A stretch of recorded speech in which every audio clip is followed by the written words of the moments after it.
Hello, welcome to CliCli. Today we're going to learn about the function library.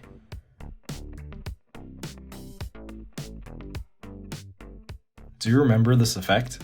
We use a loop timer to spawn enemies continuously, but if we want multiple areas to spawn the enemies at different time points, do we need to write multiple triggers and set the effect repeatedly? Of course not. CliCli provides us a much easier way. Let's take a look together.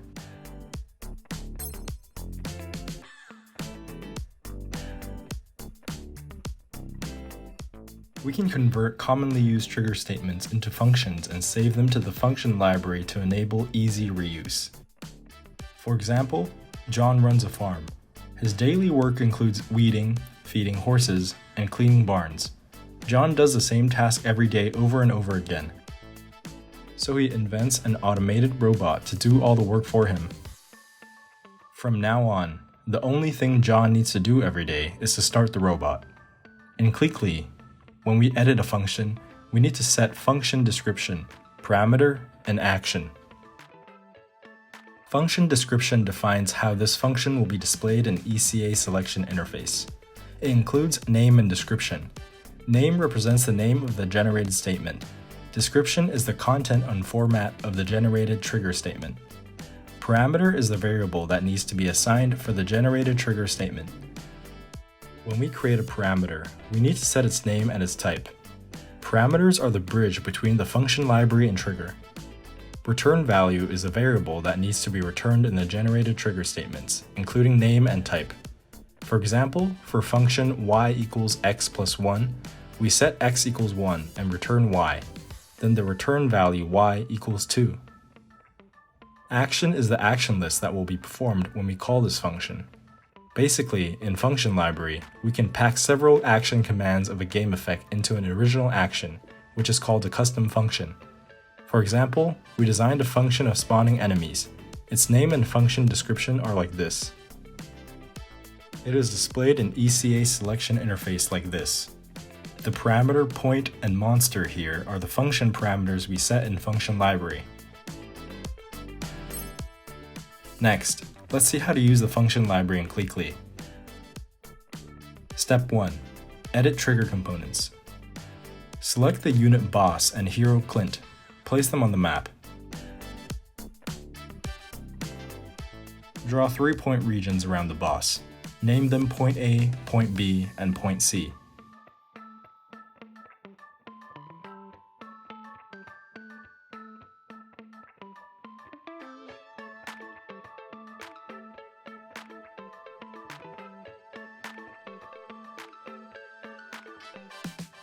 Draw a circle region as the boss's alert area. Rename it to Alert Area.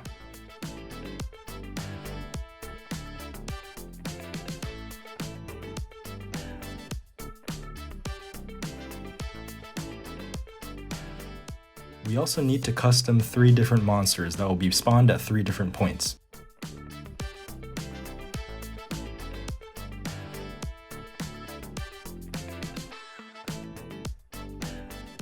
Step 2. Edit the trigger. First, we need to create a new function in function library. The function name is spawn enemies. The description is create monster at point. We want to achieve the effect of creating 5 monsters of specific type at intervals of 0.3 seconds at a specific point. We'll use run count timer to achieve the effect. The detailed statement will be introduced in the next part. Then, we need to call this function in ECA. Create a trigger of unit entering region event.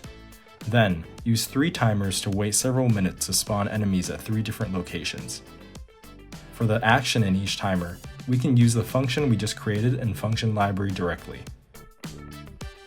The logic is clear now. It's time to edit the triggers. Select trigger.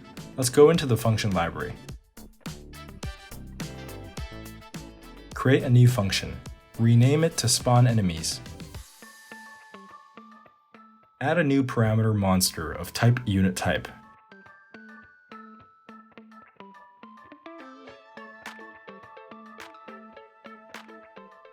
Add the second parameter point of type point.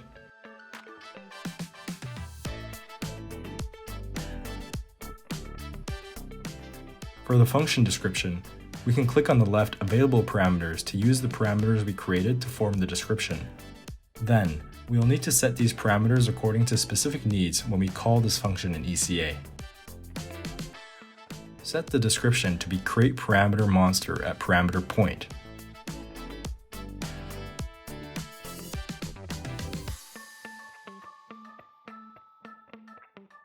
In action of the new function, select Timer, Run Count Timer. Set to execute every 0.3 seconds with a total of 5 times. Then, in the action list of the timer, select Unit, Create Unit. The unit type is the function parameter monster. The monsters are created for unit boss, and the point is the function parameter point. The orientation is the unit boss's orientation.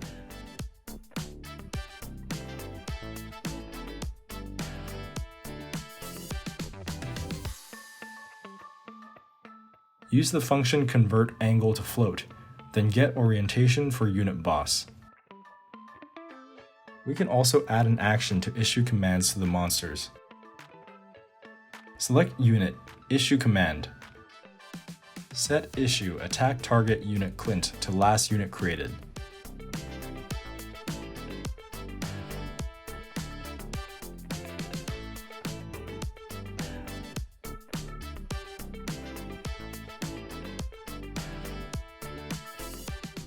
The function is done.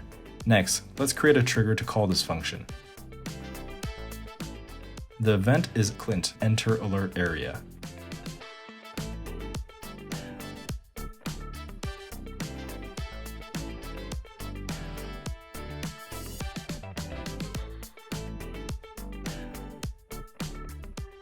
In action, use Timer Run Single Timer to wait several seconds, then execute action. We want to create 3 different types of monsters for the boss after the unit enters the alert area for 2 seconds, 3 seconds, and 4 seconds respectively. So, we set the first timer to wait 2 seconds, then execute action. Then, we can copy and paste a statement of the timer and modify the parameter float to be 3 seconds and 4 seconds.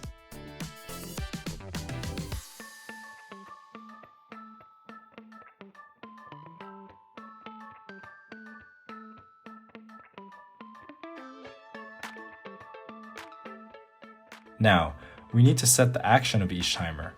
We can simply use the function spawn enemies.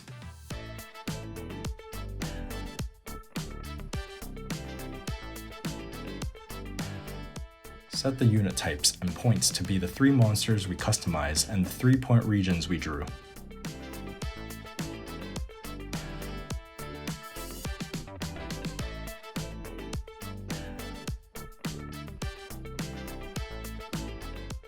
Let's enter the game and test the effect.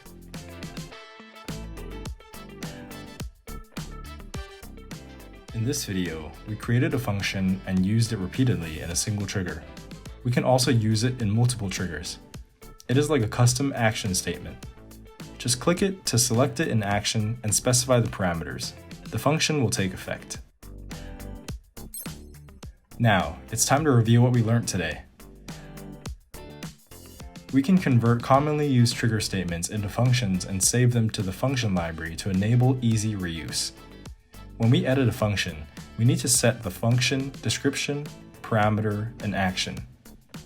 Function library can reduce the amount of code and improve production efficiency. This is all for the triggers. Hope you enjoyed our tutorials. See you next time.